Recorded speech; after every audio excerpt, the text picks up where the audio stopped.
Hi everyone, you are watching the Quest Mentor. मैं हूं Arshad. So in this lecture, we are going to discuss previous year questions of speed, time and distance. So let's get started.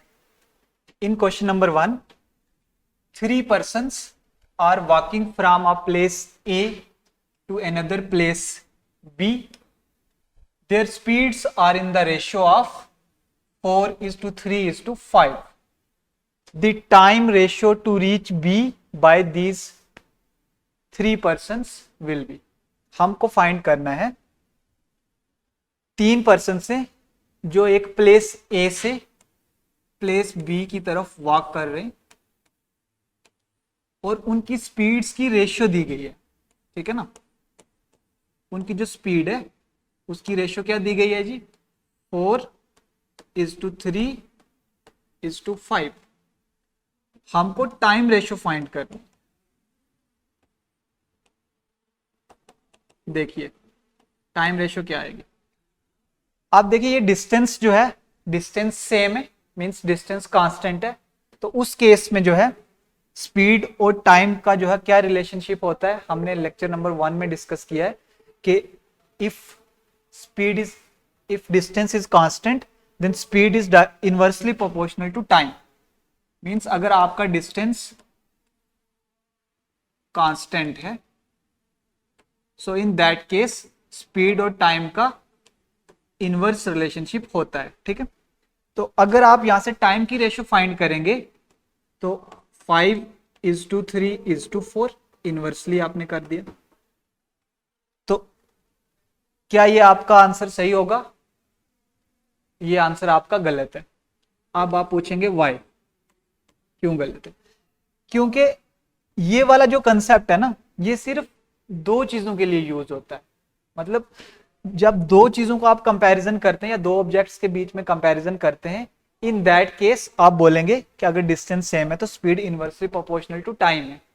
तो यहां पे तो तीन persons की speed दी गई है, मतलब 3 ऑब्जेक्ट्स लिए गए हैं अलग अलग. तो इस केस में आप डायरेक्ट इनवर्स नहीं कर सकते. ठीक है, आप देखिए इसको करना कैसे है. यहां पे स्पीड की रेशियो हमको दी गई है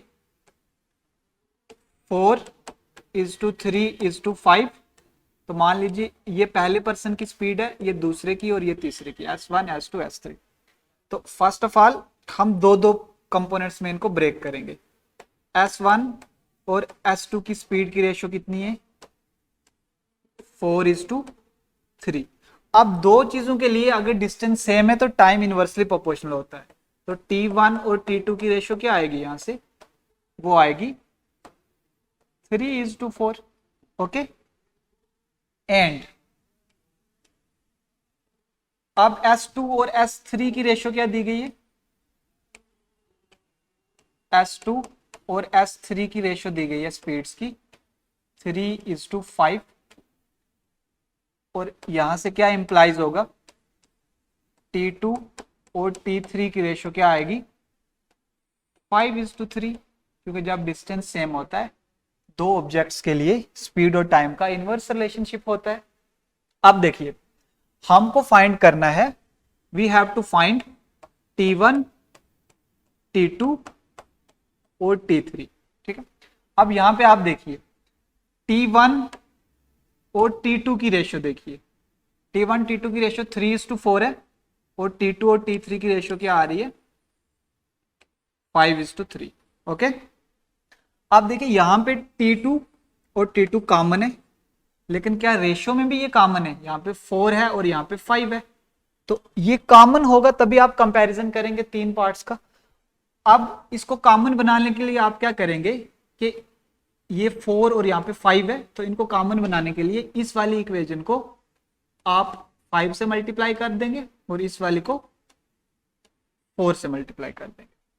जब आप इसको आप मल्टीप्लाई करेंगे तो आपके पास न्यू रेशियोज बन के क्या आएंगे, देखिए आपके पास T1 T2 की रेशियो आई 5×3=15:20 एंड T2 और T3 की रेशियो आई, इसको 4 से मल्टीप्लाई करेंगे, 4×5=20:12. अब देखिए आप T2 कॉमन, और यहाँ पे भी 20 और 20 कॉमन। अब आप ये वाली रेशियो लिख सकते हैं, T1:T2:T3। ये क्या बनेगी जी, T1:T2 क्या है 15:20, और T2:T3 क्या है 20:12। तो 20 ऑलरेडी हमने लिख दिया। So this is your right answer. I hope आपको समझ आ गया हमने क्या अप्रोच लेके चला। तो इस तरीके से आपको सॉल्व करना है इस क्वेश्चन को, एक बार आप देख लीजिए।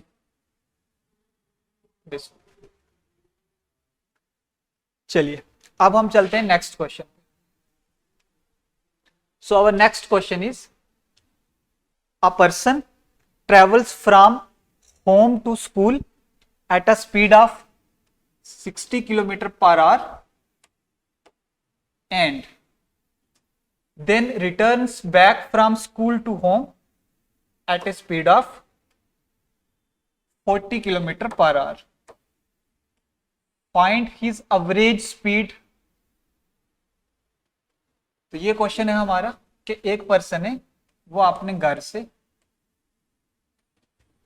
स्कूल जाता है, लेकिन किस स्पीड में जा रहा है, 60 किलोमीटर पर आवर की स्पीड से। और स्कूल से जब घर आ रहा है रिटर्न बैक्स, तो वो किस स्पीड में आ रहा है, 40 किलोमीटर पर आवर। देखिए यहां पे डिस्टेंस सेम है, डिस्टेंस क्या है, सेम है। और फर्स्ट केस में 60 किलोमीटर पर आवर जा रहा है, सेकंड केस में 40 किलोमीटर पर आवर है, मींस दो इंडिविजुअल स्पीड्स दी गई हैं। तो यहां से आपके माइंड में एक चीज जरूर स्ट्राइक की होगी कि इन लेक्चर नंबर 1 हमने पढ़ा था कि for two equal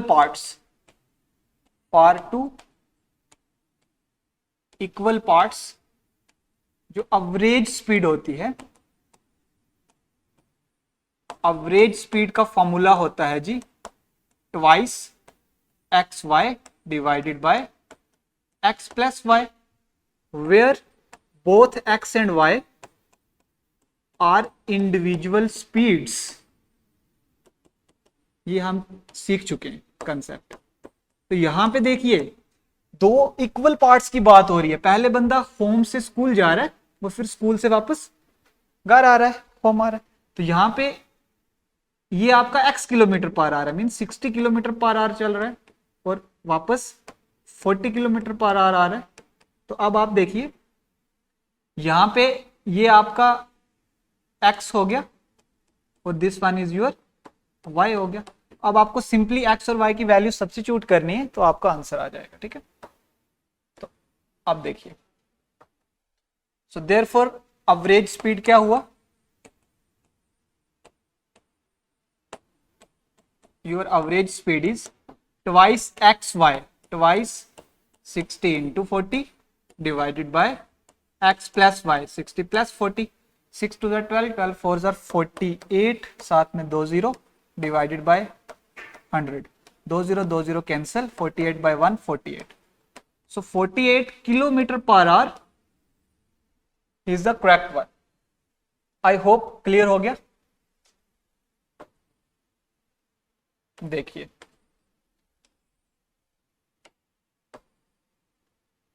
quick revision देते हैं। इस क्वेश्चन में बोला गया था कि एक पर्सन है, वो अपने घर से स्कूल जाता है तो 60 किलोमीटर पर आवर की स्पीड से जाता है, और जब स्कूल से वापस घर आता है तो 40 किलोमीटर पर आवर की स्पीड से आता है। हमको फाइंड करना था एवरेज स्पीड। तो हमने लेक्चर नंबर 1 में कंसेप्ट सीखा था कि for two equal parts average speed क्या होती है जी, twice xy divided by x plus y, where both x and y are individual speeds। तो यहां पे आप देखिए दो x और y दो अलग अलग स्पीड्स दी गई हैं। तो अब आपको सिंपल ट्रिक यूज करके आपको सॉल्व करना है क्वेश्चन। तो सिंपल ट्रिक से हमने यूज करा, वैल्यू डाली और आंसर आ गया। ठीक है, अब चलते हैं next question. So our next question is, a car travels the first 1/3 of a certain distance with a speed of 10 km per hour, the next 1/3 distance with a speed of 20 km per hour, and the last 1/3 distance with the speed of 60 km per hour. The average speed of the car for the whole journey is। देखिए एक car है, वो एक certain distance travel करती है। पहला जो उसका 1/3 पार्ट होगा, 3 इक्वल पार्ट है, तो फॉर 1/3 पार्ट किस स्पीड से चल रही है, 10 किलोमीटर पर आवर। और नेक्स्ट 1/3 पार्ट जो है वो किस स्पीड से चल रही है, 20 kilometre per our. And last 1/3 जो है वो किस स्पीड से चल रही है, 60 kilometre per hour. We have to find average speed of the whole journey. देखिए यहां पे भी हमने एक कंसेप्ट सीखा था कि अगर आपके पास 3 इक्वल पार्ट है, 3 इक्वल पार्ट है और 3 इंडिविजुअल स्पीड्स दी गई हैं, तो आपको एवरेज स्पीड कैसे निकालनी है। एवरेज स्पीड का फॉर्मूला क्या यूज होगा उस केस में, average speed equals 3 times x y z whole divided by x y y z और z x, where x y and z are 3 individual speeds. So देखिए यहां पे भी ये एक्स है, ये वाई है और ये जेड है, 3 अलग अलग स्पीड्स दी गई हैं। तो अब सिंपली फॉर्मूले में वैल्यू डालेंगे और हमारा आंसर आ जाएगा। इस क्वेश्चन में एक ही कंसेप्ट है कि 3 इक्वल पार्ट्स दिए गए हैं और 3 इंडिविजुअल स्पीड्स दी गई हैं, हमको फाइंड करना है एवरेज स्पीड। हम बेसिक फार्मूला यूज नहीं करेंगे जो एवरेज स्पीड का होता है, total distance by total time, क्योंकि यहाँ पे 3 इक्वल पार्ट की बात हो रही है, तो आपको एवरेज स्पीड इस ट्रिक से फॉलो सॉल्व करना। ओके, अब देखिए वैल्यूज पुट करते हैं। ये हो गया 3 into 10 into 20 into 60 whole divide by x y. X y क्या है, 10 इंटू 20 प्लस वाई जेड क्या है, 20 इंटू 60 प्लस जेड एक्स क्या है, 60 इंटू 10। ओके, अब इसको सॉल्व कर लीजिए, आपके पास क्या वैल्यू आएगी, 3 2 6 6 6 36, आगे 3 0 डिवाइडेड बाय ये कितना हो जाएगा 200, और आगे फर्दर सॉल्व कीजिए। सॉल्व करके क्या आएगा जल्दी से बताइए। ओके, तो ये 2000 आएगा, ठीक है, 2000, 30 कैंसिल, तो 2 1 2 18, तो 18 किलोमीटर पर आवर जो है वो आपका करेक्ट आंसर होगा। ओके, तो इन दिस वे ये आपका क्वेश्चन सॉल्व हो गया। तो in this question a man travels first 50 kilometers at 25 kilometer per hour, next 40 kilometers at 20 kilometer per hour, and then 90 kilometer at 15 kilometer per hour. His average speed for the whole journey in kilometer per hour is. So देखिए जैसे ही question आपने read किया, आपके mind में एक चीज जरूर strike हुई कि distance is not same, so don't use shortcut here, हमको बेसिक फार्मूला यूज करना है। और क्या क्या गिवन है, हमको डिस्टेंस दिया गया है और साथ में स्पीड दी गई है। और देखिए अब एवरेज स्पीड निकालना है, तो एवरेज स्पीड का फॉर्मूला क्या होता है जी, एवरेज स्पीड का फॉर्मूला होता है total distance divided by total time taken, total distance by total time. Okay, so this one is total distance by total time. अब देखिए आपको डिस्टेंस तो दिया गया है लेकिन स्पीड दी गई है, टाइम नहीं दिया गया, लेकिन टाइम आप निकाल सकते हैं। स्पीड क्या होता है, डिस्टेंस अपॉन टाइम, यहां से टाइम क्या होगा, डिस्टेंस अपॉन स्पीड। तो फर्स्ट केस में टाइम क्या बनेगा, आपका पहला डिस्टेंस है 50 और स्पीड कितनी है 25, तो 52 तो टाइम हुआ 2 आवर्स। सेकंड केस में आपका डिस्टेंस है 40 किलोमीटर और स्पीड है 20 किलोमीटर पर आवर। ओके, तो 21 22, तो ये भी कितना टाइम हुआ 2 आवर्स। और थर्ड केस में आपका डिस्टेंस है 90 किलोमीटर और आपका टाइम दिया गया है, सॉरी स्पीड दी गई है, स्पीड है 15 किलोमीटर पर आवर। ओके, तो 15 kilometre per hour, kilometre kilometre cancel, 15 6 are 90, तो ये हुआ 6 आवर्स। ठीक, अब देखिए टाइम भी निकल गया और डिस्टेंस भी आपके पास है, तो देयरफॉर एवरेज स्पीड क्या होगा? Therefore average speed, average speed का फॉर्म हुआ टोटल डिस्टेंस, तो टोटल डिस्टेंस है हमारा 50 प्लस 40 प्लस 90 और टोटल टाइम कितना लगा? 2 hours, 2 hours and 6 hours, so 2 plus 2 plus 6। ठीक है, आप इसको ऐड कीजिए। ठीक है, 50 प्लस 40 90, 90 90 180 डिवाइडेड बाय 10, तो 0 0 कैंसिल, आपके पास आया 18 kilometre per our. 18 kilometre per hour is right answer, so option number second is correct. ठीक है, देखिए यहाँ पे एक बार क्विक रिवीजन देते हैं क्या पढ़ा। इस क्वेश्चन में हमको डिस्टेंस सेम नहीं दिया गया था, तो हम शॉर्टकट ट्रिक यूज नहीं कर सकते थे, हमको बेसिक फार्मूला से जाना था, लेकिन उसने डिस्टेंस के साथ साथ स्पीड दी गई थी। लेकिन हमको पता है कि एवरेज स्पीड का बेसिक फार्मूला क्या होता है? Total distance by total time taken. तो टोटल डिस्टेंस तो हमको दिया हुआ है, लेकिन स्पीड दी है, तो वहां से हम टाइम निकाल सकते हैं, तो हमने टाइम निकाला।